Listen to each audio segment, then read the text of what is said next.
渴望就可能，心动就发生。本节目由酷爽带感点燃无限渴望的百事可乐冠名播出。美味曲奇趣多多，巧克力味豆多多。感谢我们的职场搭子趣多多赞助播出。鸿蒙折叠电脑13英寸便携18英寸大屏，折展之间体验非凡。智能电混4驱无惧雨雪湿滑。本节目由领克101MP 指定赞助播出。本节目由专业做扫描3亿人都在用，职场必备神器扫描全能王赞助播出。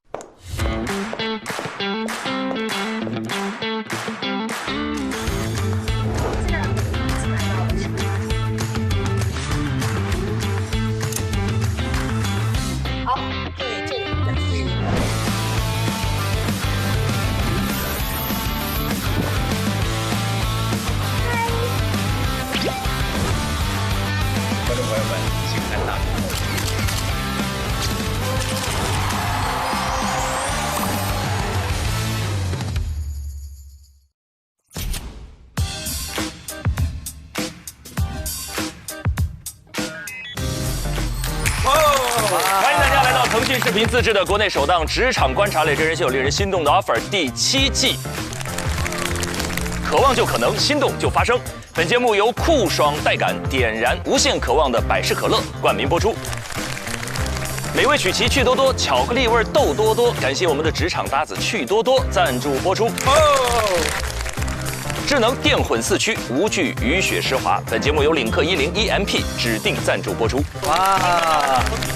本节目由专业做扫描3亿人都在用，职场必备神器扫描全能王赞助播出。大家好，我是陈明，让我们欢迎加油团的成员，欢迎徐志胜 ，Hello， 欢迎王子琪 ，Hello， 欢迎贺峻霖 ，Hello， 欢迎杨超越，欢迎张全林，全林老师，上期节目很难，首个实战考核，2025世界人工智能大会的现场直播报道，采编播导啊，庞征、张诗文脱颖而出，两人分别获得15分。截止到目前为止，要着重提醒一下杨凌卫、王玉还有侯子泰30小伙伴。我还记得上一期节目最后一位0分正在安慰另一位，深情的安慰另一位0分，然后顺利把他逗笑。那今天呢，从这一期开始，其实我们上一期就已经聊到了，赛段到这里，天降神兵，踢馆实习生大概率是要出现的啊，踢馆不出所料，这一期就要来了，这一期就要来了。我想先问问峻霖，就因为你第5季参与过我们节目录制，踢馆实习生对于你来说，它意味着什么，或你对他留下怎样的印象，有吗？踢馆实习生吗？他腿劲儿应该挺大。啊，能踢，我踢，会武术。没有踢馆实习生的话，我觉得就是那种特别有实力的实习生吧。可能他，在我看来，可能是他在其他的地方是有工作机会的，但他可能为了这个他心仪的 offer 而放弃掉了一些他原本跟他能力匹配的 offer， 然后选择来到这里进行一个踢馆。确实如此，一般踢馆实习生叫无短板，比首发更强啊，一定是哦。因为我在4、5、6、7季整体的经验来讲，一定是因为一定是一个让所有人心都能揪起来的那样一个选手。那是不是只要有踢馆就要有淘汰？一定是。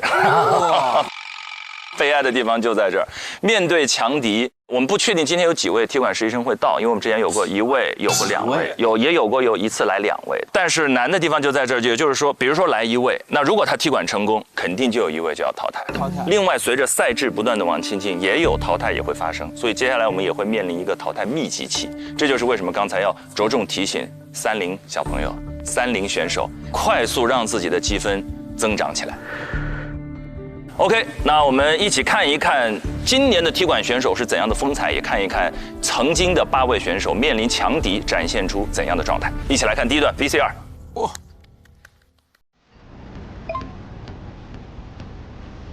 新的一天了，身心俱疲的实习生们。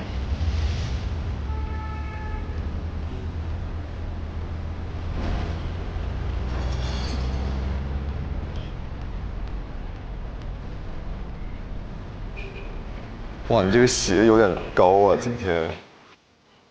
我俩现在一样高。行了，我成小矮人。我穿的是自己的鞋。哈哈。而且今天很舒服哎，你不觉得冷气很足吗？我觉得我心比较凉。没事，你能凉得过我俩。我俩现在已经是冻住了。窗台那瓣和你种的花，陪我偷偷留下。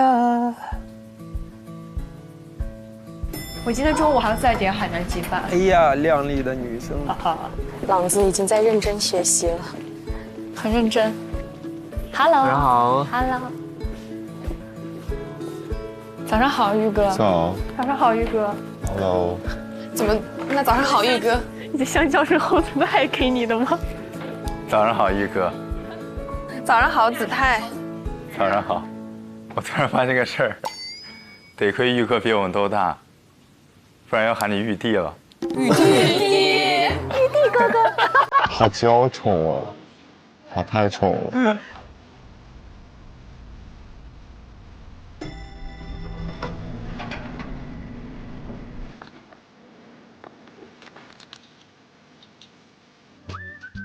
Hello， 老师好。早。哇，这你们一大早又上班了，昨天那么晚，好辛苦呀。瑜伽裤的眼都肿了。啊，肿了吗？肿了，有点肿。老师们更辛苦，给我们复盘到那么晚。我们还可以啊，就压力大的是你们啊。我有时候会代入一想，哇，我在那个位置上，我得压力多大呀？哎呀，大教堂老师真好。早。早上好，老师。早上好，老师好。早。老师好。重整旗鼓了吗？嗯。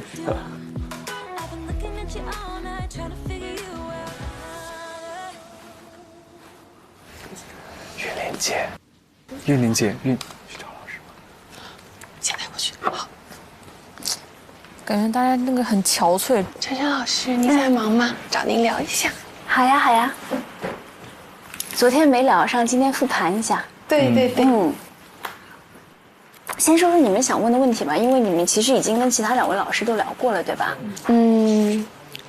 老师，我有一个我个人方面的问题，然后就是因为我可能工作经历相对比较单一，然后导致我其实，在课题3这种偏直播型的活动的时候，我就感觉自己，不管是从经验啊还是理论知识上来说，就支撑不够，导致我在前期做策划的时候，我脑子其实特别乱，然后没有一个主线思路。像这种问题怎么去解决一下呀？其实你们不用太去纠结说这件事情对我来说是陌生的，就是你用你过去的经验去应对，这个是唯一的路径，不用害怕陌生。比如说这个节目你没有尝试过，它是一个什么样的节目，你是要去看一看其他类似的这样的一个节目，来作为一个大概的一个概念的参考，就是有一个抓手和依靠吧。我觉得你们2个表现非常好的，玉玲，其实我也想跟你说，就是因为你主持很多大晚会也好，然后主持很多的活动也好，采访也好。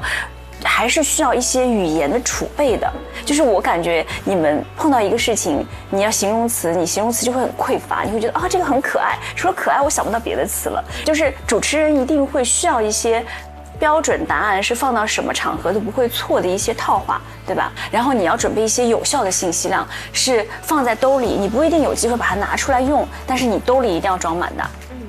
语言的质量还是挺重要的。就是多写，我告诉你，多写，输出，谢谢晨晨老师。好的，我先拿走了这些书，然后到时候给您还过来。这就回去储备了。晨晨图书馆。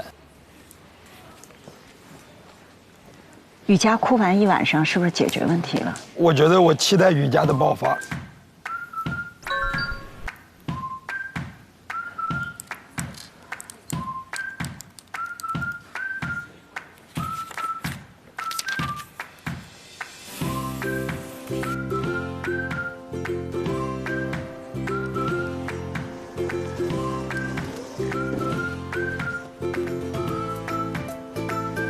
踢馆的来了，这是谁啊？踢馆的吗？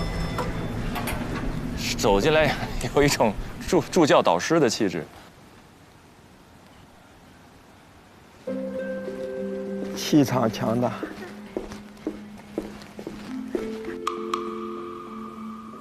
孩子们知道吗？今天会有？肯定不知道，他们不知道啊。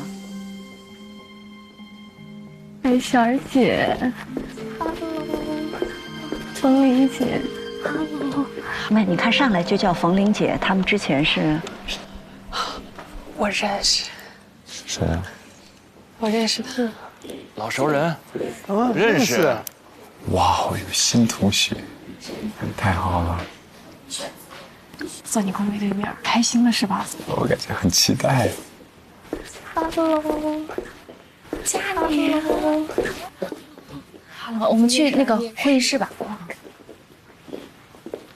你看他真的，他一来其实是跟这几位带教师姐无缝衔接，打成一片的。朗子也认识。朗子也认识。朗子也认识。朗子为什么会认识？就是我跟朗子和他，我们是一起认识的。你们是一个学校的吗？不是。是吗？他来踢过。啊？他来踢过。我感觉应该是。但是是谁呀？完全不认识。怎么办？还点了饭。还点了饭。我说刚刚雨佳那么认真在干啥呢？点餐呢。你们俩现在是认识是吗？对，认识。然后坐那边吧。好的。可以坐中间，中间那个。好。我可以坐这儿吗？对，就坐这儿。好。那你要不先待一会儿？嗯。我们去喊。等一下，我们去喊老师过来，没问题，好不好？我把包放在地上吧，要不？好，放地上。好。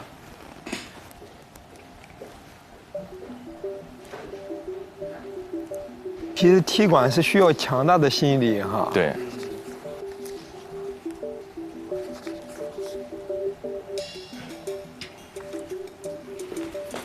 白哥有新同学来了。哦，好。西哥，哎，有新同学来了。好。珊珊姐，新来的实习生到了。OK， 今天有惊喜。太惊喜了吧！这也今天有惊吓。是的，今天要踢馆，很可能这一轮结束之后，你又有人要淘汰了。哦，压力好大。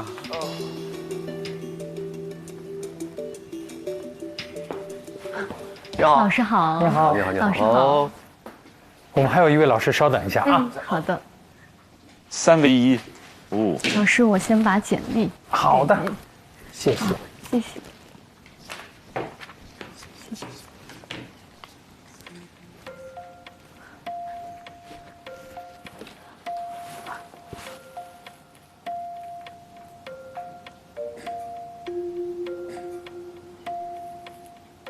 毕业了吗？还没有，现在是大3。哦，开学大4。开学大4。哪年出生的？04年。04年，哇，都好小。8颗牙。他是那个很标准的那个笑容。小贺，你们练笑容吗？笑容吗？他还是会有自己去调整的，就咬着那个笔，咬笔应该是为了打开口腔啊。因为有些人笑起来是嘴角向下的呀。嘴角向下，这样。老师好。啊，好，你好。哇，1米7， 44公斤，好瘦啊。对，你看他就是那个能露很多牙，很标准的笑，太牛了。好，欢迎佳宁。那我们先请你自我介绍一下吧。好的。3位老师好，我叫刘佳宁，来自山东临沂。我从小在上海生活，所以说对上海这座城市还是非常非常喜欢的。我今年21岁，现在是一名大3的学生。2022年，我以全国女生第1的成绩考入了北京电影学院播音与主持艺术专业，连续2年获得了校级的3好学生的称号，以及优秀学生1等、2等的奖学金。除此之外呢，我从大1开始，先后在新华网、央视的财经频道和央视的体育频道实习。俗话说得好，3分练7分吃。我们现在就来到了中国高校食堂的首创健身餐窗口。刚跑完2公里，今天咱们就来聊一聊人生跑道上的关键一战。在校期间，我主持了超20场以上的校级以及以上的大型活动，比如说今年央视总台的5·4晚会的大学生主持人。接下来我们将把这份少年意气化作权为哇，还有好多央视总台的，侠骨柔情，包括总台《青春立夏歌会》的主持人等。立夏的炽热光芒，让青春的故事永远鲜活。与此同时，我也积极的参加各类的专业比赛。去年呢是获得了安徽省我是主持人大赛的全国冠军，纵横中国的1等奖的荣誉。最近刚刚以就是最年轻的选手的身份，获得了中央广播电视总台主持人大赛新闻主播季的全国36强。我们看到传统的古建筑在现代的灯光下焕发出了新的生机。以上就是我简单的一个自我介绍。3位导师好像特别满意，特别满意，气场很正，压得住台啊。你觉得你最大的优势在哪儿？我觉得可能是亲和，还有一种青春的气息。很多时候，各位老师，包括身边的朋友给我的评价，就是与生俱来拥有一种和人的就是亲和力。对，这个跟他的笑很有关系。对，一笑那个笑的自然度跟亲和力。我身边朋友对我的评价和对他的评价都是挺一致的，就是有亲和，是吧？是一种亲和力吗？我看你那个主持了很多类似于大型晚会的活动，舞台经验应该比较丰富了。那你觉得你更适合或者更喜欢做一个新闻类型的主持人呢，还是综艺晚会的主持人？这个方向其实是我一直在思考和探索的。其实我觉得我一直以来，包括我的性格，可能是更偏向于就是做综艺啊。我觉得在综艺里面我会更开心、更自如一些。但是我也做了很多和新闻相关的尝试，就是我觉得我也希望能够找到自己更多的可能性。然后我觉得我真正的去考虑为什么要学艺考去做主持人这个方向，是因为小时候的梦想。我会觉得我还是更想先试一试自己真正想做的事情。能不能成？如果可以的话，那就觉得很幸福。对。但是他真的比大3的同学要成熟很多。老练。 21，都做了这么多事儿了。他们好淡定。是我要跳起来了。对呀，完全没有展示出什么慌乱，可能都在表演，都是淡然，还在演。还在演。其实心里肯定已经都很慌了。雨佳赶紧振作起来，雨佳，我觉得雨佳一定会爆发的，绝对必须爆发。林蔚也要爆发了，林蔚也要爆发。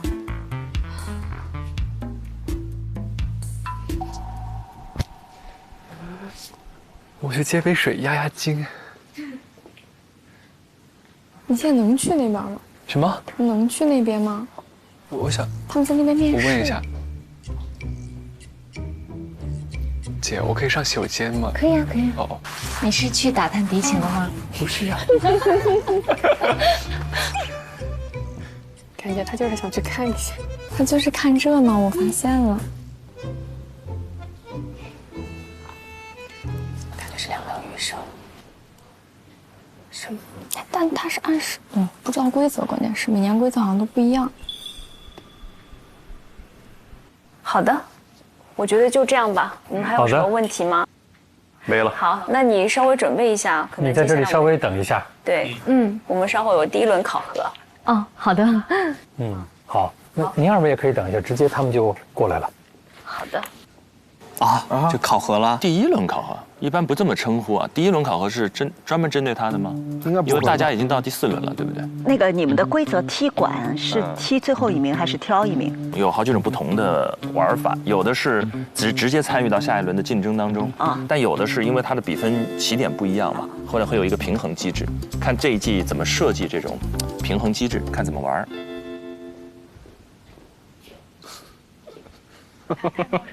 打探到什么情报？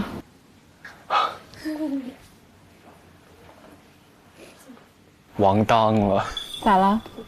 为啥？没事，就是想感慨一下而已。不是你这个氛围太浓了，我要离远一点。不要，我们开心一点好吗？搞得我也很紧张。我们别这么紧张，我们先看一下到底什么情况。你认识他？跟我没借的。跟你们以前，然后呢？但是很强。是很强。他叫什么名字啊？刘佳妮。哇，果然刘佳妮老朋友啊，已经开始搜了。新闻人信息拉满。哦，我搜到了，她是北电的全国播音第2，女生第1。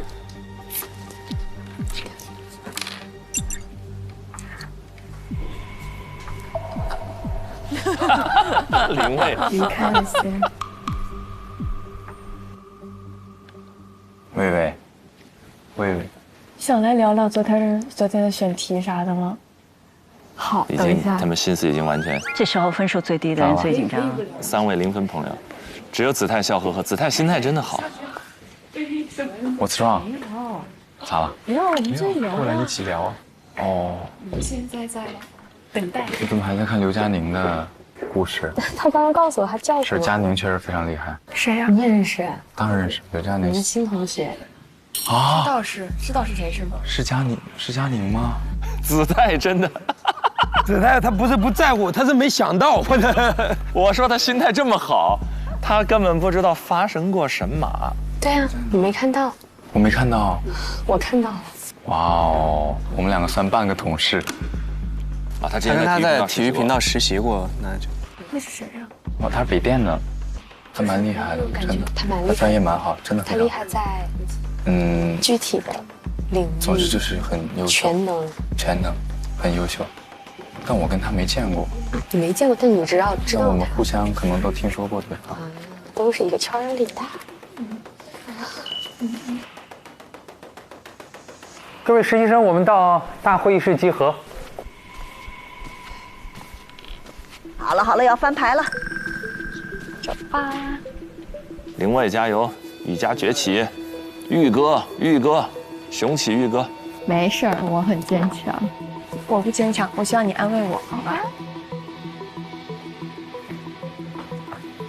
嗨，你好。Hello， 好久不见。好久不见。Hello， 好久不见。我们坐这边吧。Hello， 好巧，我真没想到。嗨，佳宁，我是侯子泰。知道。咱俩认识。嗨，姐。嗨 ，Hello。哇塞，都认识。我想到会有认识的，没想到会这么多。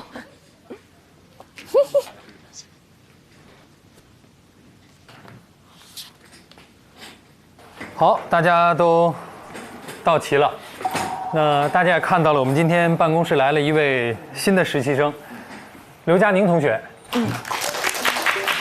大家好，我叫刘嘉宁，今年21岁，是北京电影学院播音与主持艺术专业的大3学生，请大家多多关照。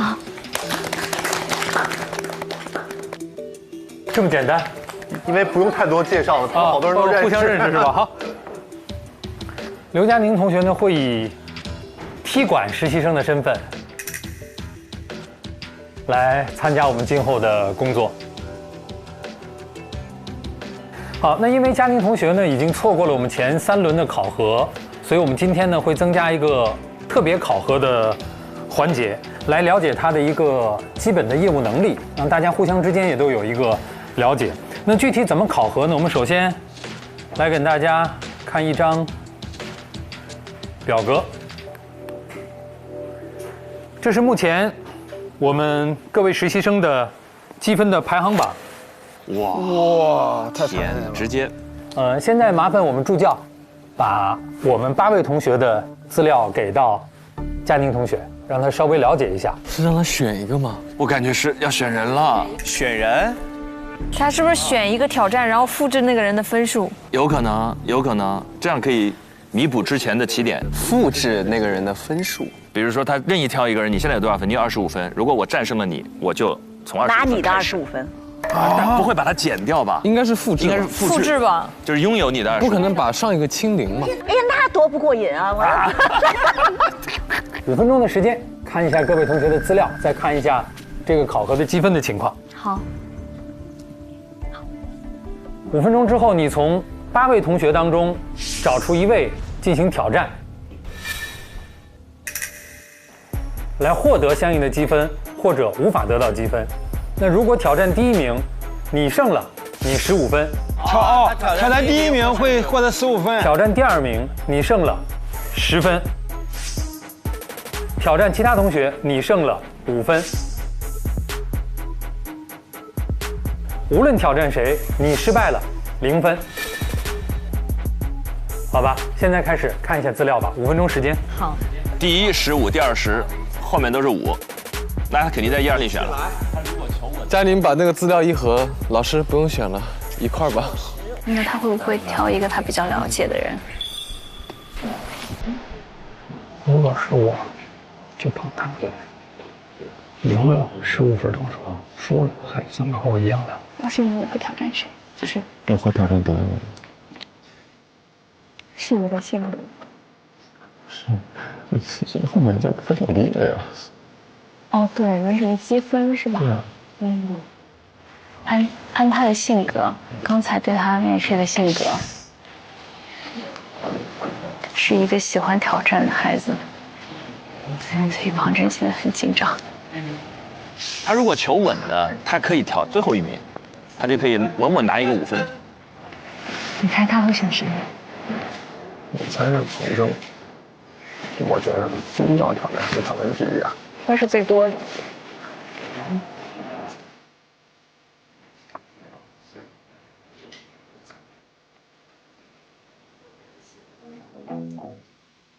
看完了吗？老师，我看完了。好，那也看过考核积分了，也对各位同学从资料到面对面的都有了了解了。佳宁做个选择吧，挑战谁？我想选择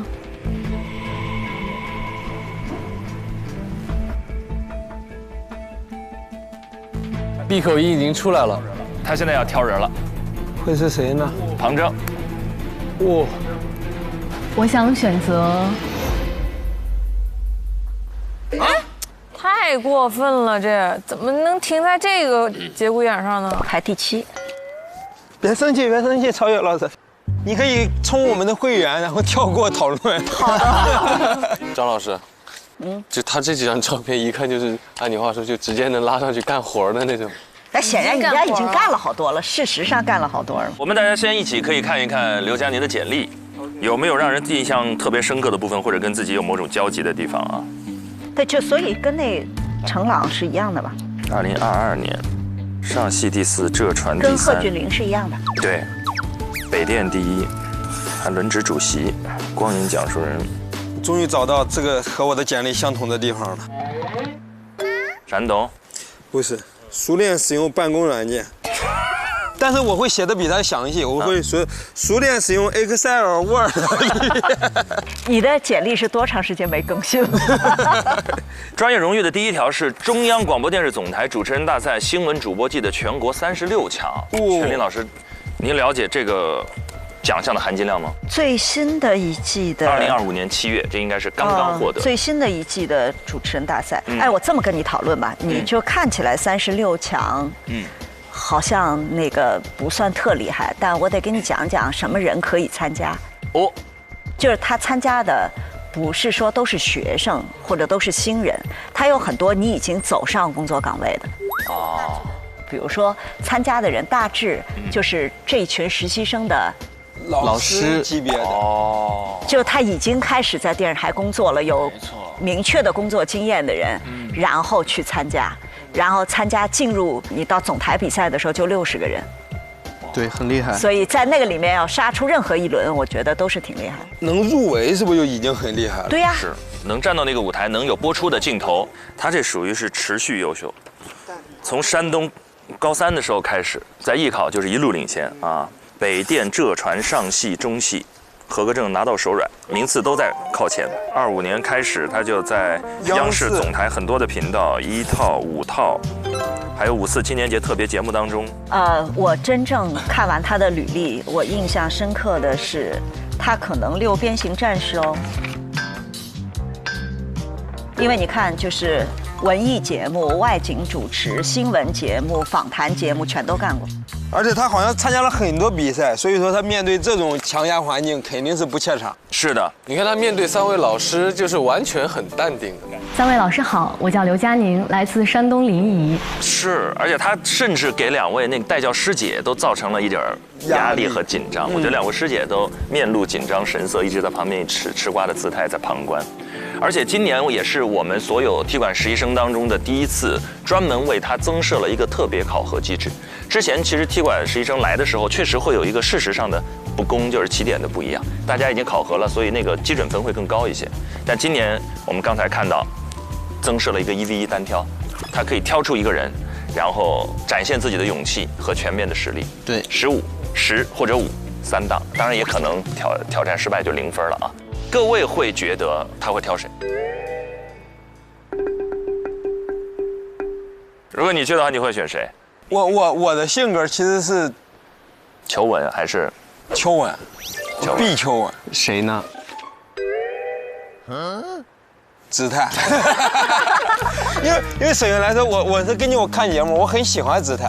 而且我觉得我俩的性格又有些相似之处，然后所以说我觉得我俩在一块儿，无论是比赛也好，还是玩也好，我跟他在一块儿会更轻松，没有压力。我特别害怕这种高压的比的环境。你选他，万一输了，是不是更丢脸？比第一名太难下台了。但是我要被庞征碾压，我也会觉得很丢脸。贺，你觉得呢？哎，硬要 Q 我一下。我啊。如果是我去，我肯定庞征了呀！啊，我都踢馆来了，我肯定要挑最强，要挑最强的，现在分最多的，我就要告诉你们，我来踢馆的，那我肯定就要比你们所有人，就是你们积分最高的人更强。哇，我觉得像这种，我们从昨天的情况来说哈，就是还是会有一些运气的成分在里面。比赛嘛，比什么很重要。而且我觉得他一定是会在，因为他们面临的是一个全环境的一个竞争，就会有各种各样的一个节目形式，一定会有他的短板。确实。就是我们也看到了，大家其实来之前都很优秀，履历都很光鲜，但是来这里之后就会有一个适应和不适应的一个过程，有擅长和不擅长的。这一轮比什么也很重要，其实它的亮相战，看是哪个赛道。我们一起来看一下第2段 VCR。来了，好了，所以看看是庞征还是诗文。我感觉他来的目的就是给第1名、第2名施压的。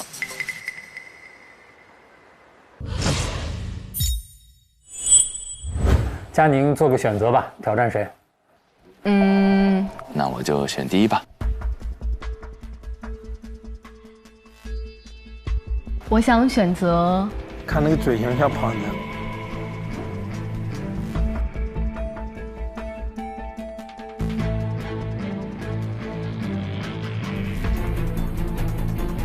庞征了，我想选择雨佳，可以吗？雨佳是吗？好的。雨佳，这个有点意外了。这么求稳啊！选我啊！雨佳都不了，你没想很意外吗？很意外吗？意外啊！这分还选我？你们俩之前认识吗？不认识。那我们能听一听你选择雨佳的理由吗？我觉得刚才雨佳走进来，我们俩对视了一下，觉得很有眼缘儿。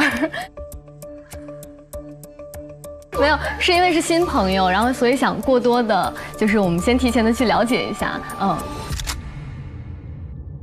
所以理性感性都没有用，主要靠眼缘吗？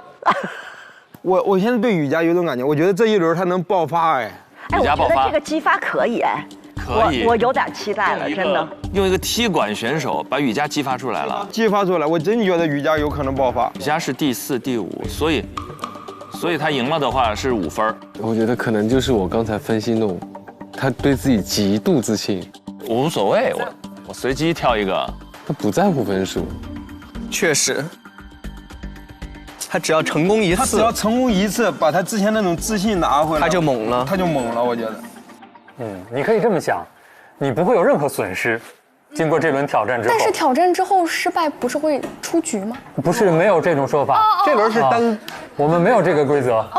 这个只是让他是带着积分进来，还是0分进来的区别，对你没有任何影响。同时，你经历了1次考核，得到1次锻炼。对。好，考核的内容我来跟大家说一下。我们有4个内容来进行播报。第1个是新闻资讯稿件，第2个是娱乐资讯稿件，第3个是晚会主持词。这3份稿件，2位同学拿到的是一样的，是进入提字器的，第4个稿件是需要自己去进行撰写的。我们会给大家一个主题，撰写自己的稿件，形成3分钟的文案，最后进行呈现。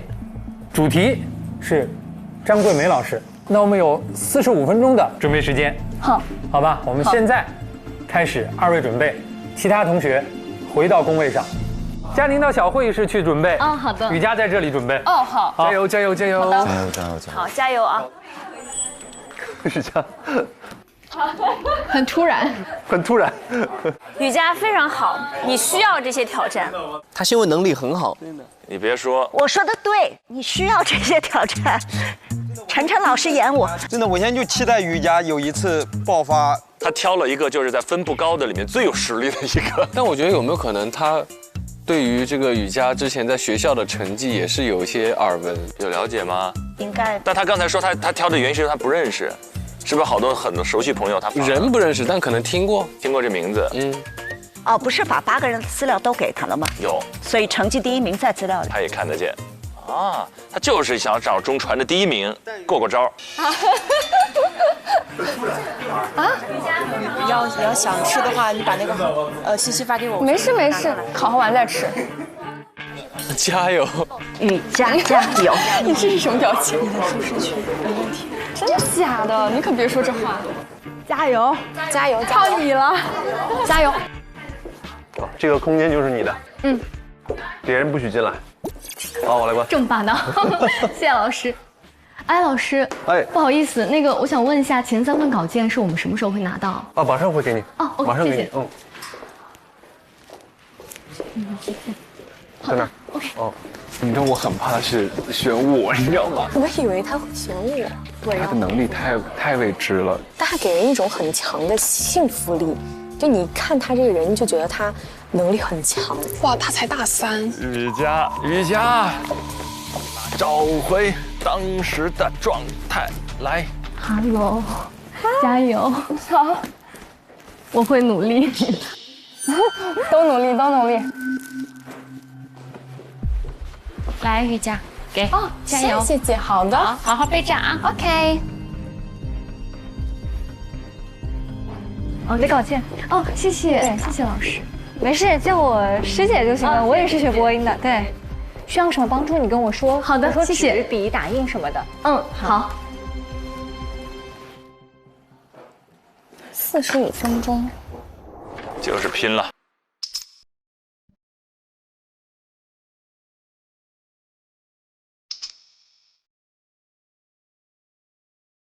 其实是第一次他考核的时候，感觉他可能就是稍微弱势一些的是他的那个现场连线的那个环节，但这一次好像也没有，就是完全是他自己准备的。我其实挺期待，而且这回也没有队友，也没有任何的事情，就是单纯的个人能力的一次比拼。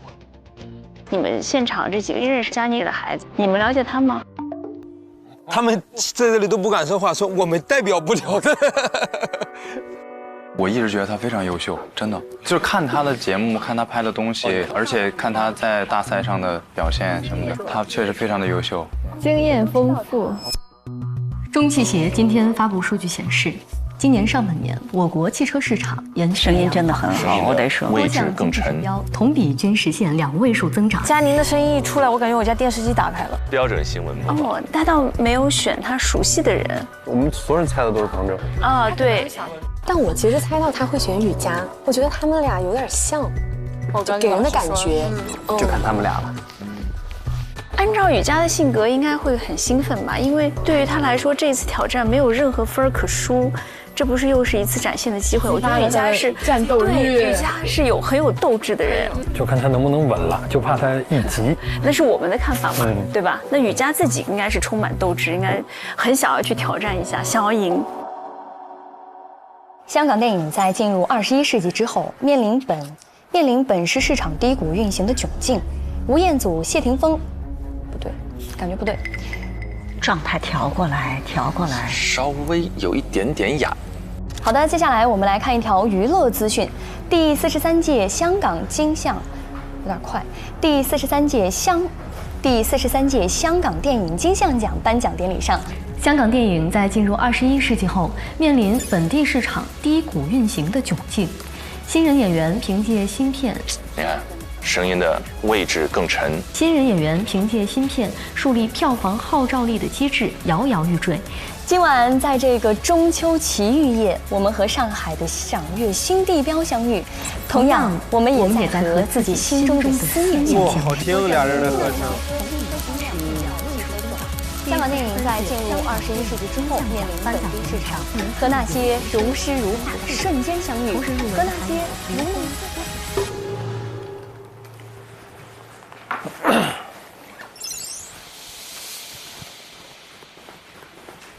拿根。好了，可以开始考核了。好。打。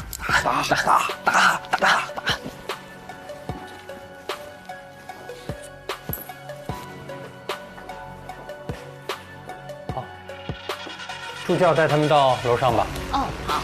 起来，fight！ 打！走吧，走。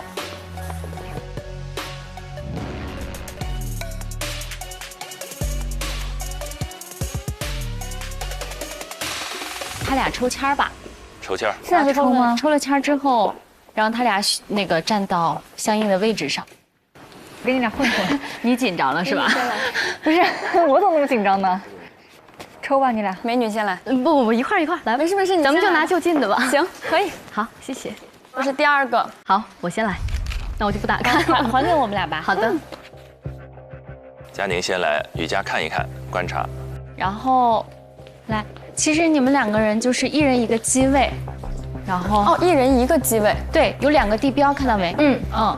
然后你们就先站好2个地标，对，是这儿和这儿，对，有一个黑色地标。哦，2个人同时吗？好，然后再稍微重复一下我们的规则，2个人是，比如说第1项新闻播报，1号播完之后2号紧接着播，然后第2项1号说完之后2号紧接着说，是这样来的，不是一个人把自己的4项内容说完。好的，哦，明白了。好。然后提词器可能还是需要你们自己操作的。哦。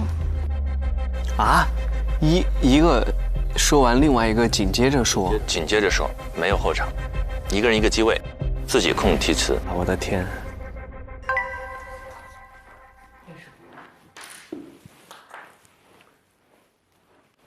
其实我觉得能参加主持人大赛，央视主持人大赛还挺有勇气的。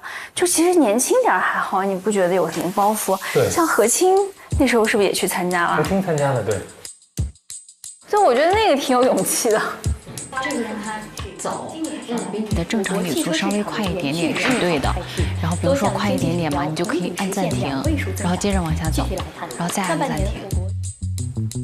我觉得刘嘉宁有一种远超于他年龄的成熟。对，我觉得这和他的性格有关系，和他参加那么多比赛是绝对有关系的。对，还有长相也有点关系。准备好了吗？好，5、4、3、2、1，开始。各位好，欢迎来到今天的新闻透视。中汽协今天发布数据显示，今年上半年，我国汽车市场延续良好态势，多项经济指标同比均实现2位数增长。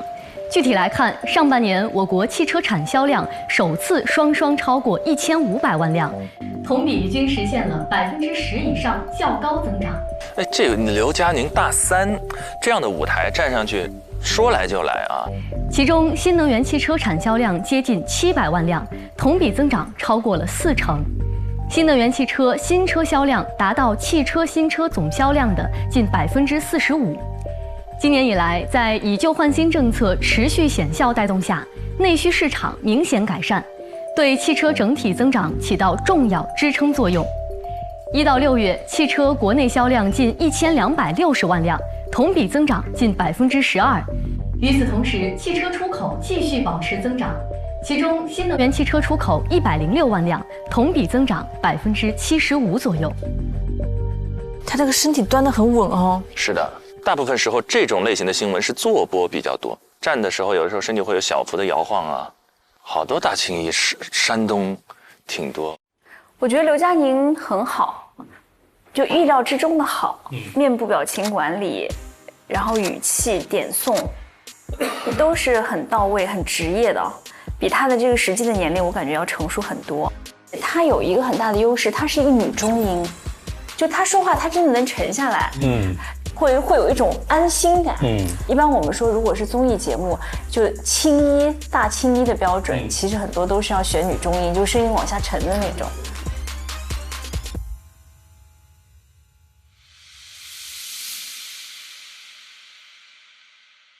来了，哇！观众朋友您好，首先我们来看一条新闻资讯。中汽协今天发布数据显示，今年上半年我国汽车市场延续良好态势，多项经济指标同比实现2位数增长。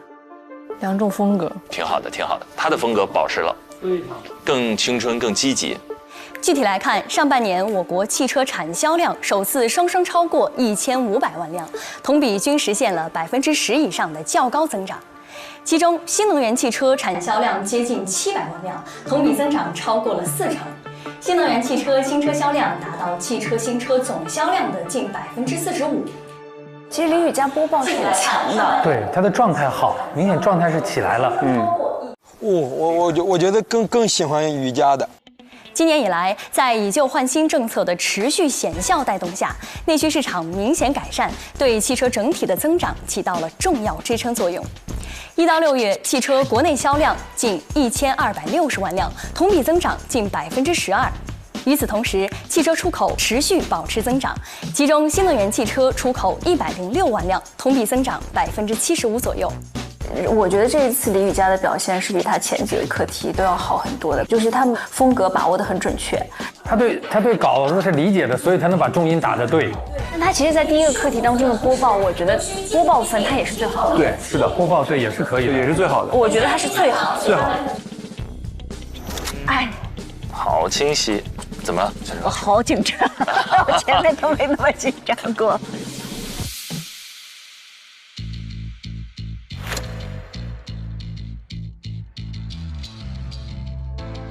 各位好，欢迎回到今天的娱乐新天地。第43届香港电影金像奖颁奖典礼上，《九龙城寨之围城》勇夺最佳影片、最佳导演、最佳动作设计等9项大奖，风头无两。风格要变，风格要变。第43届香港电影金像奖颁奖典礼上，《九龙城寨之围城》勇夺最佳影片、最佳导演、最佳动作设计等9项大奖，可以说是风头无两。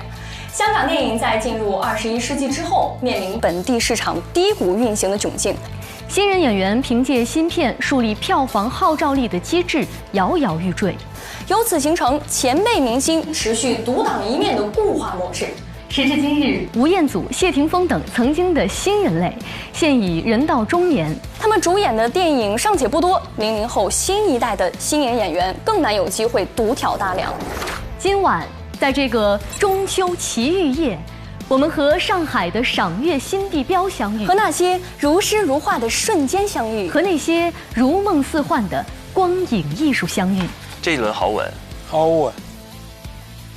那同样，我们也在和自己心中那份思念相遇，和那份对团圆的期盼和渴望相遇。其实啊，人生就是一个不断相遇的过程。但是相遇过后，我们更要懂得珍惜。今晚的这轮中秋圆月将珍藏在每个人的心中，而这份幸福感也将永伴你我。我们同样心怀渴望，歌唱同样的祝愿：愿山河长久，国泰民安，愿幸福安宁，皆得所愿。很有晚会的结束感，大晚会的结束感。其实总体来看，他们这2轮的稿件处理是各有千秋的，就看他们最后一轮人物讲述的发挥了。旗鼓相当啊，这是针锋相对，风格不一样。一个是女中女低的那个音域宽厚，那一个是女中女高的音域明亮。这么说，第4轮要决胜负了，人物讲述。人物讲述要带一点体验感，要带观点了。所以这是他自己写的，自己写的。朋友们，欢迎回来。他不是干部，但省委书记来了都要给他让座。他无儿无女，但孩子们见了都要喊他一声妈妈。他是谁？他获得了2021年感动中国人物7·1勋章。为什么他能获得如此的荣誉和荣光呢？接下来我们就来走进她的故事。她是一名普通的乡村女教师，她就是来自云南华坪女高的校长张桂梅。或许是自己淋过雨，所以也想为别人撑一把伞。她和丈夫在大理的一所中学开始了教书。然而好景不长，丈夫因病去世。在丈夫去世的1年之后，她又被查出了患有子宫肌瘤。手术结束后，张桂梅躺在病床上辗转反侧。她想到这些天老乡们对她的照顾，她告诉自己，只要自己还有一口气，就要站在讲台上。2008年，华坪女高成立，这是全国唯一的一所免费高中，专门为了贫困家庭里的女孩们来上学。13年来，2000多名女孩走进了学校，也走出了大山。正如华坪女高的誓词所言：“我生来就是高山，而非溪流。我欲与群峰之巅，俯视平庸的沟壑。”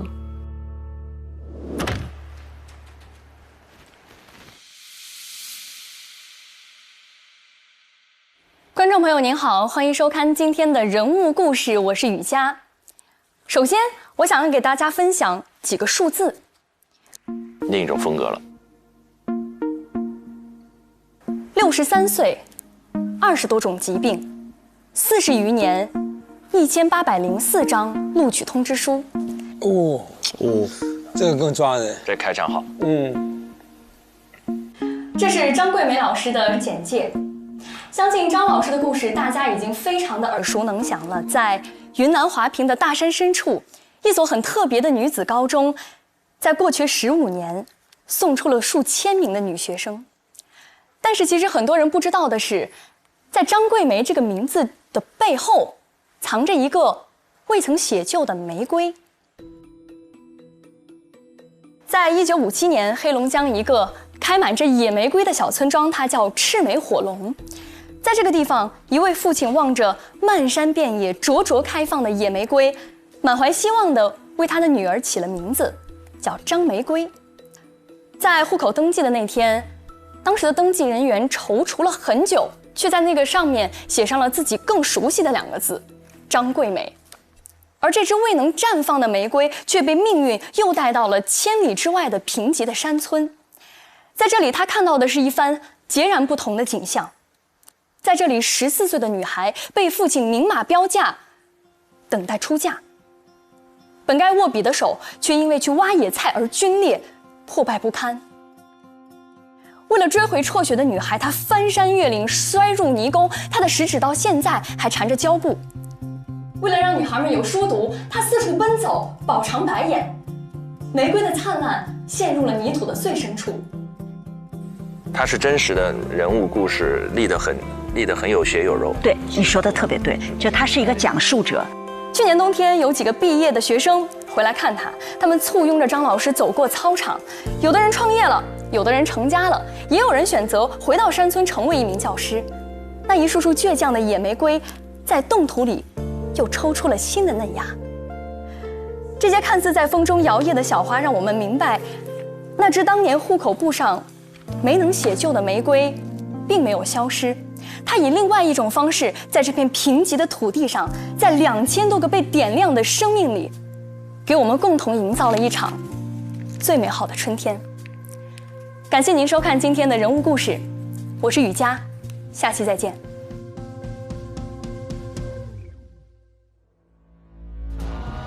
它有人物，有情境，然后有故事，有脉络往前推进。这段词儿的质量远远好过这段词儿啊！是的，实力，雨佳，看功底。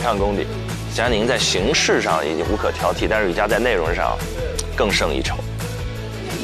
谢谢老师，谢谢。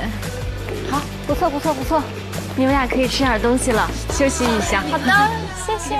走，走。师姐，你吃饭了吗？我们吃了，给你们带了。你知道我2个小时前点好了海南鸡饭，结果到现在都还没吃上。对不起，玉姐。没事没事，不是怪你的意思啊，就是咱们就是说非常惊喜，一次特别的体验。这块他没人对吧？没人。哇哦，谢谢。有凳子吗？多余的。哇哦，欢迎新同学。哎，都是熟人耶。嗨姐，我们也是去年暑假见的吧？去年？哎，前年。是去年。你俩是什么机会？新华社的那个活动，对。哦。哎，所以说你跟大家其实都是认识的。我好像认识4个，我认识一半。就是还有程朗，因为这个圈子就是蛮小。是吧？我程朗。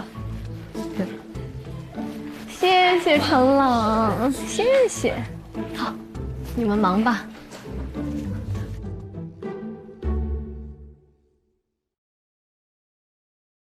我觉得那个最后赢不赢不重要，不重要。雨佳被激活了，被激活了，真的替雨佳心里松了一大口气。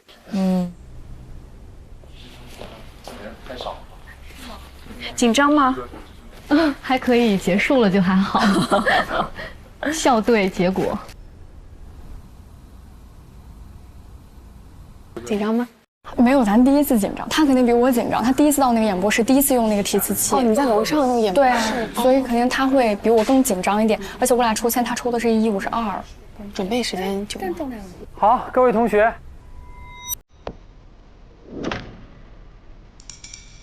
还有代教老师、助教，我们一起到大会议室。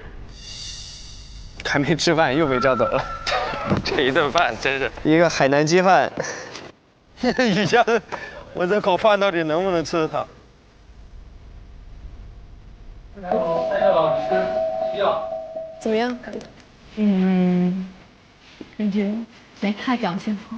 没事没事，刚开始。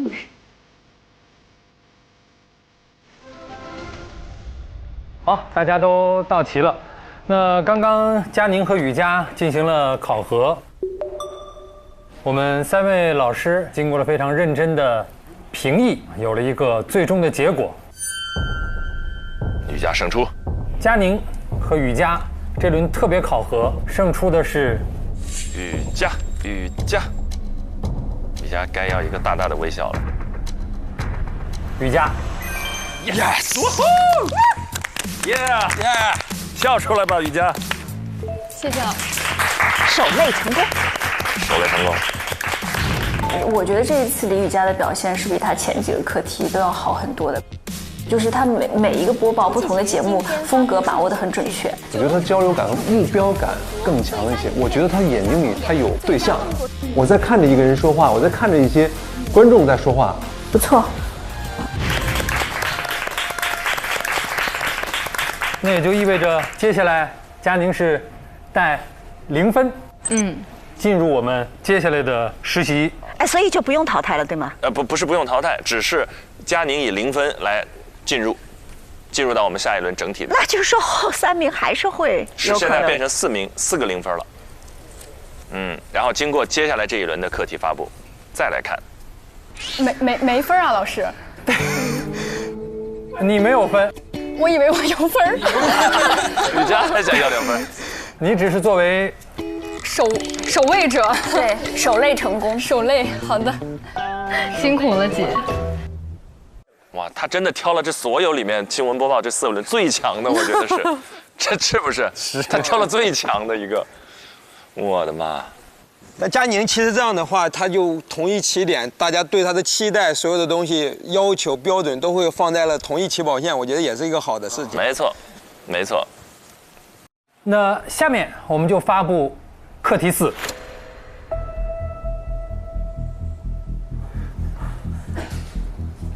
我们课题4是多类型节目考核，我们一共给大家准备了4档节目，可供大家来进行选择。每档节目呢，我们会选择1名优胜者，获得相应的积分。每档节目选1名。那4档栏目考核积分不同，每组能够容纳的实习生的数量也不同。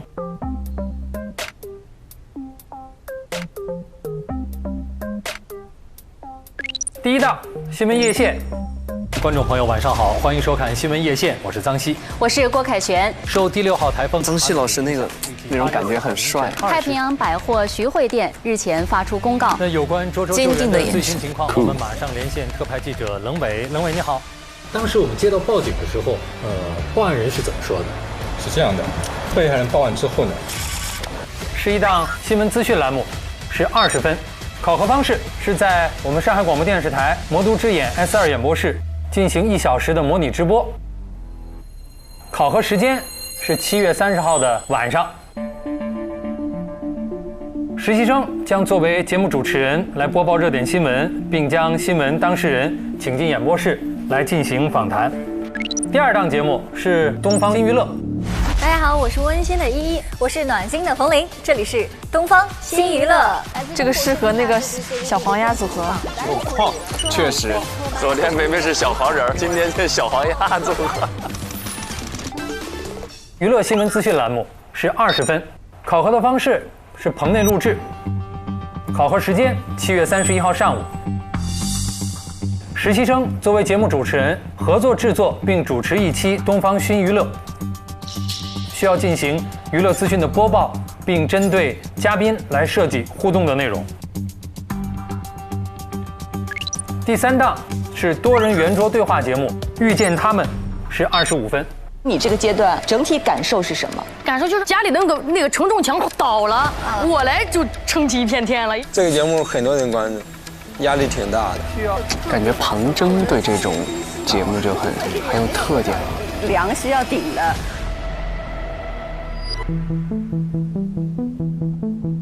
需要实习生以这期的嘉宾来设置核心的主题，策划并且录制一期双人共同主持的圆桌谈话节目，录制时长是90分钟，考核时间是7月31号下午。双人圆桌访谈，庞征很合适。最后1档节目是下一站。这栋房子是中国第1代建筑设计师设计的大楼，是吧？对，当时住的地方叫做西摩路，就是什么？是要走外景。你好，外景探访下一站。我们现在去拜访那个张师傅的家。但是到了目的地，这个门牌怎么和说的不一样呢？是城市生活探访类节目，25分。节目主题是街头摄影师。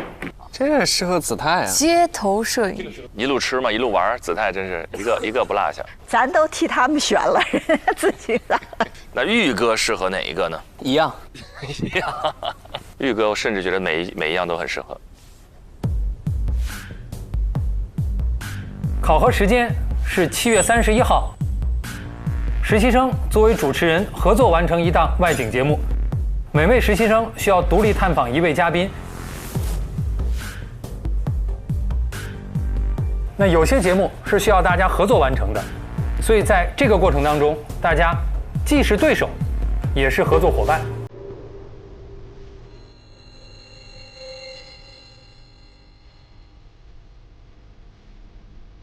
最终每组只有1个人胜出，哇，拿到积分。在这里啊，要特别说明一点啊，就是贴管实习生佳宁。在考核4当中，只有获得了该组的第1，获得相应的积分，并且留下。哇，他必须要拿第1，他才能留下。如果没有获得该组的第1，踢馆失败。踢馆失败就不能够继续进行实习。那其他同学要明确的是，如果佳宁留下，我们将从其他的实习生当中选择1位，提前结束实习生活。要么佳宁留，要么就走1位0分。好，那下面我们就要来让各位同学来选择自己想去哪个栏目来进行学习。各位同学，我们选择的方式是，大家先进行抽签，选择1到9的顺序，抽完顺序之后，我们按照1到9填写自己的名字。我们先来抽签。来吧，来吧，来吧。那我们就抽呗。来吧，来吧，来吧。哎呀，我是第5，你是第几？是第3哎。3，这个靠前有优势。9啊，8。谁是第一个？哦，我还没看。玉林是第一个。反而这种局，我觉得第一个好难选。我。哇！他先选，他先选，所有节目他来选。好好的运气啊！我的运气也太差了，我想数。咱俩怎么命运那么坎坷？每次都是。每次他为什么都是最后？永远是岳林。他俩又是第8、第9。把娱乐新天地留给他俩，刚好。没事，不过这个因为每个人的风格和优势都还比较鲜明。现在2点13分，我们2点18分，大家去开始写自己的名字。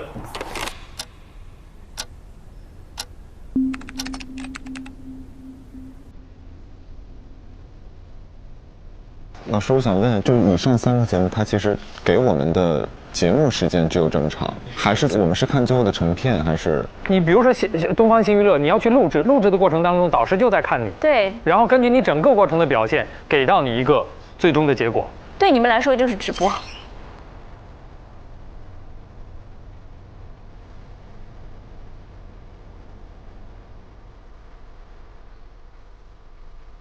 张希老师，对，我还有一个问题，就是我们选的嘉宾是现在选定了之后，我们就可以开始。现在选了相应的节目，会有相应的老师跟你们讲具体的规则。好，你们现在选择你们的节目形态，好，和你们想的节目方式就可以了。好的。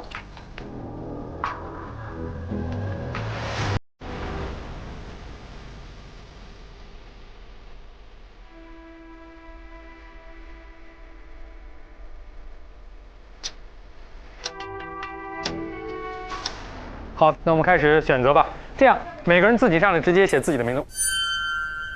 我想选的肯定是选不到了，已经，因为我想选的，肯定也想选。好，好了，佳宁会选哪个？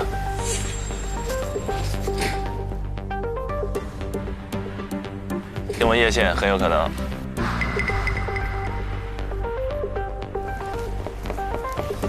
啊？哦，娱乐，东方新娱乐。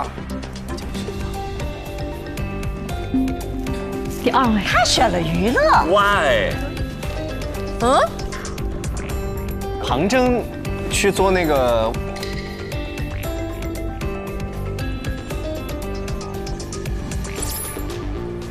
杭州去外景啊？哦，杭州是外景，去外景了。我觉得诗文应该是那个新闻吧。杭州去外景啊？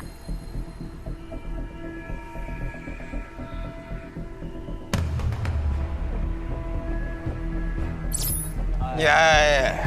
诗文新闻夜线。他那个样子像。王玉会选啥？王玉要访谈吗？玉哥其实适合做新闻啊，玉哥去采访。采访吗？玉哥。接下来的人，既是选节目，又是选对手。我们没有猜对一个哦，就猜对了诗文，有点一个炸雷啊，砰！啊，节目好看啊，同学们。但我觉得，既然是自己选的，一定是自己有把握的、擅长的。下一个是谁？我思考一下啊。哎呀，我赌他也是新闻夜线。我新闻夜线。娱乐。新闻。再 PK 一轮。我也觉得娱乐吧。不要纠结了。雨佳绝对娱乐。来吧，雨佳。选一个分多的。又一次。哇！又一次，他跟佳宁又碰上了。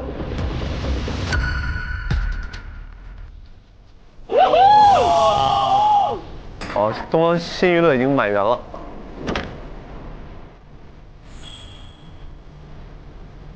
没有在这儿我拿到分，还要在我这儿离开这里。就你来选我，我就要把你送走吗？是。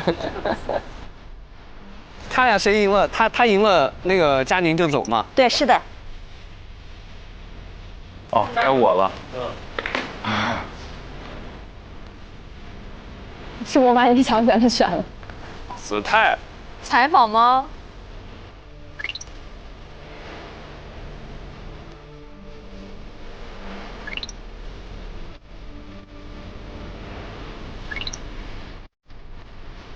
这个火药味好浓啊！其实也很简单。啊，没想到哦。玉哥。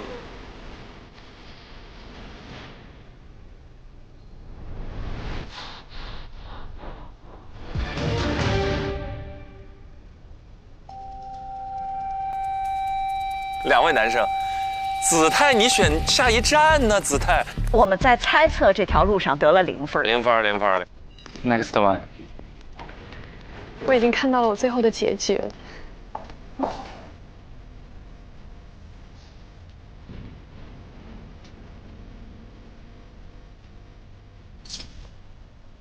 林卫去，程朗去播报，程朗，程朗不会，程朗和韵玲当中有一个人要去播报了，朗子肯定下一站呀，朗子。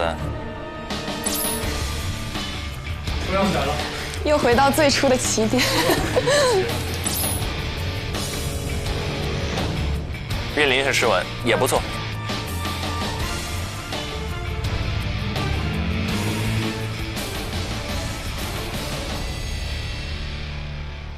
这方案不够逗啊！年轻人有想法，交给你俩一定行。我来加点豆，再加点豆，还是不够逗啊！那就来一大桶趣多多，更多口味，更多豆。趣多多巧克力味道，缤纷豆多多，香菜趣多多，一起灵感刚起来口趣多多，一起趣多多，我来趣多多，一起趣多多，美味趣多多，哦耶！哎，现在的问题，如果这个输了，佳宁直接淘汰；如果佳宁不淘汰，子泰和王玉就必有一个会淘汰。还有那个林卫也是。林卫跟谁在一起啊？林卫和庞征、陈朗，他们3个在下一站。啊。我们可以稍微把他们重新摆一摆啊，这样便于我们去记住他们刚才各自选择的内容。诗文和韵玲是新闻。第二组是佳宁和雨佳。这俩是一波的。下一站3个人也是只有第1名得分。对，是的，有2个会不得分。哇，捉对厮杀了。现在其实最难的是林卫、王玉和子泰。其实最难的是这就他们俩了。佳宁是最难的嘛。首先这一组因为刚刚已经败过一次了，在心态上也会受到一些影响。雨佳是带着这种重整旗鼓的锋芒，所以你看啊，现在的情况是这一组是不会有人被淘汰的。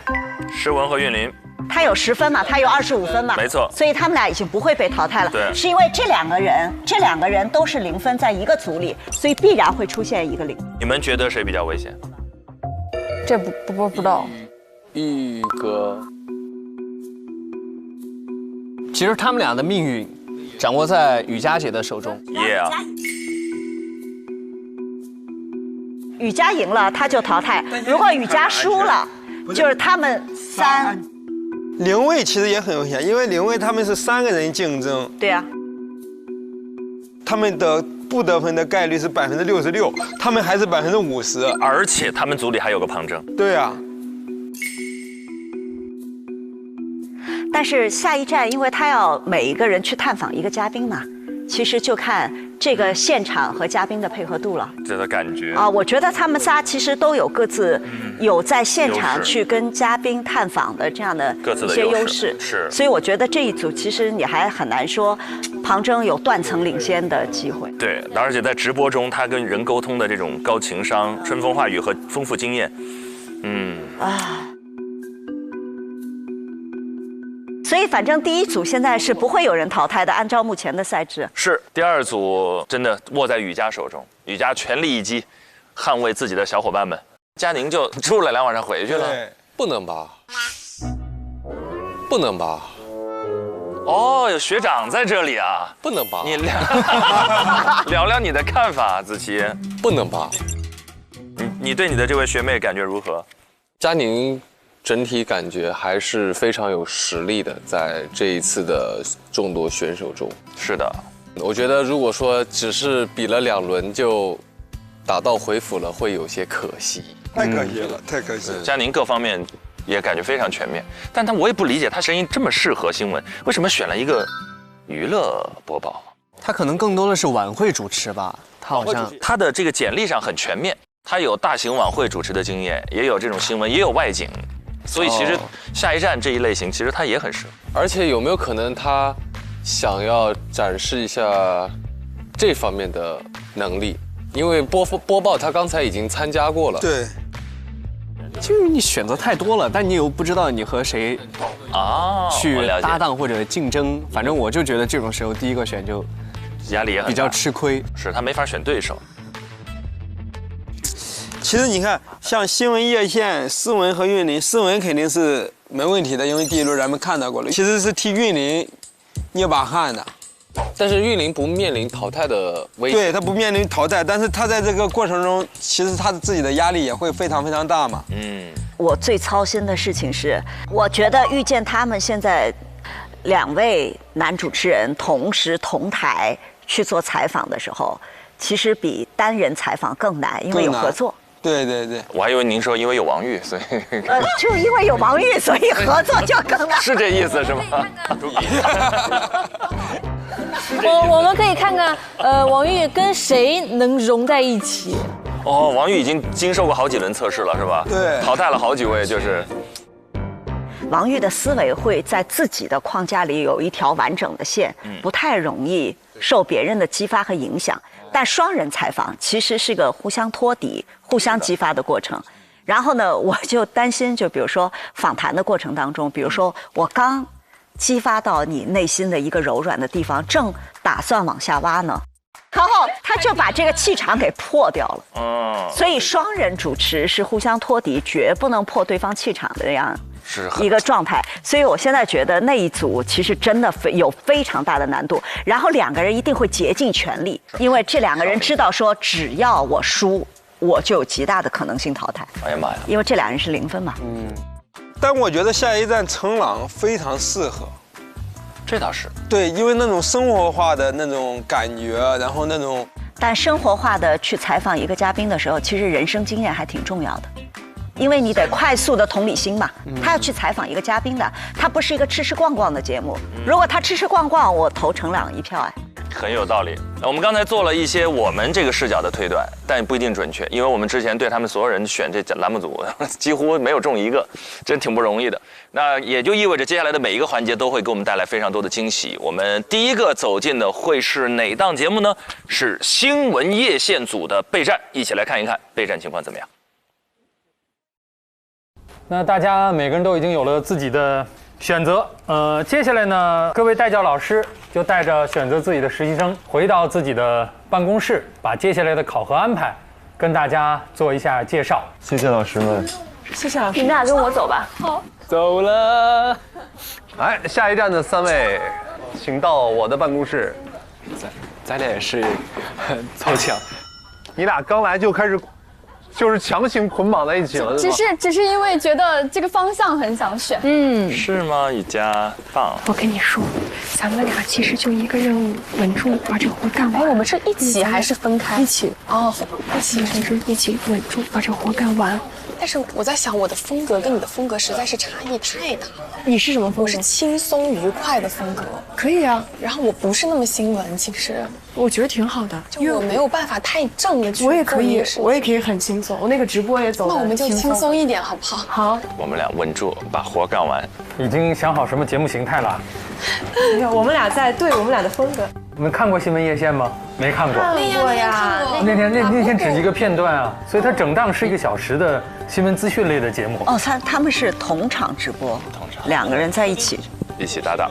这种新闻确定风格是不是应该看新闻当天播出的新闻稿件呀？跟稿件有关系，也跟个人的播出风格有关系啊。那我们的考核呢是放在明天晚上新闻夜线结束之后，两位同学进到演播室当中，我会给大家准备一张串联单，大概总体节目时长1个小时，你们2个来进行播报，包括访谈内容，我们会把选题和嘉宾在明天7点钟的时候给到你们。你们2个要合作完成这个提纲的撰写，时间很紧。这个节目呢是东方卫视下一站，它是一个城市探访类的节目。这次的选题是街头摄影师，你们3个人会分别去探访1位摄影师，3个人需要共同出镜来完成这档节目的开头和结尾。需要你们3个来想好，结束自己这部分之后，想一想如何用语言来引出下一位主人公。然后呢，我就给你们看一下，这次我们选择了3位，街头摄影师，分别是 Alice， 一位外国小姐姐，她是一个白俄罗斯人。然后另外2位，其中呢一位是以前在汽车行业工作的，结果呢因为企业倒闭了，他就只好转行。另外一位是他在有一次旅行的过程当中，偶然发现有几位老年人。他们穿着的非常时尚，给予了这位摄影师启发和灵感，所以他以后就拍摄了大量的老年人的街拍。街头摄影师是个好话题，可潮了，而他们特别爱在街边喝咖啡。上海有一波老年朋友，太酷了。所以你看，这就意味着他们要看见街头摄影师，还要看见他的看见。对，还要理解，要共情他的看见。需要呢，你们想一想如何分配，谁去采访哪一位摄影师？有没有想选的嘉宾？这个是第1个嘉宾。这英语这个感觉是为你量身的。那我就选这位外国朋友了。陈朗，双语。可以啊，可以啊，因为你跟他聊天，你肯定语言优势会更那个。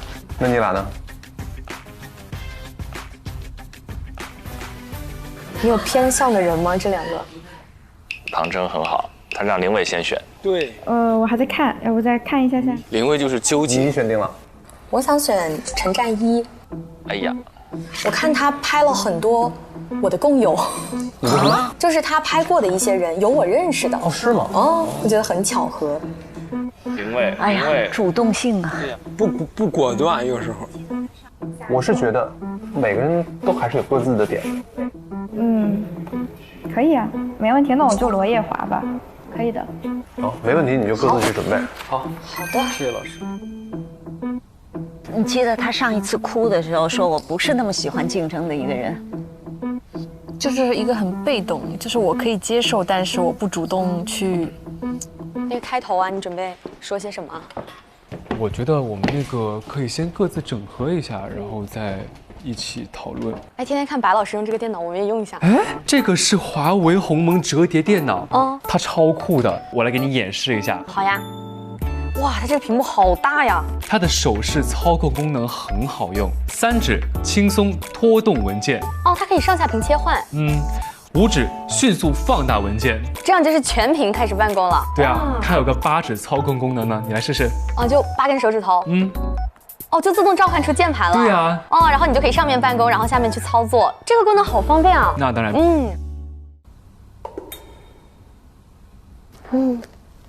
老师，我知道你肯定从内心是不想选这档节目的，因为你抽签的顺序没有办法了。老师，你是不是觉得我那个新闻播得不好？没问题，陕西播音很好的。学过播音主持的，我们先说一点这个基本功的事儿。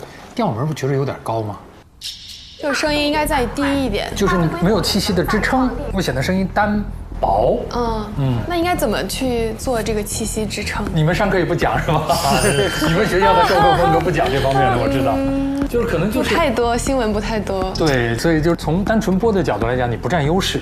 对，气息的支撑。这确实是中传的传统优势。不是说新闻播的不好，因为你可能更适合哪一个。没关系，我可以把尽力做好。对啊，就好了呀。而且直播挺刺激的，喜欢直播。我想弥补一下遗憾。什么遗憾？我2次直播都挺遗憾的。凡尔赛，你都拿第1了。但是确实我自己体感都不太好。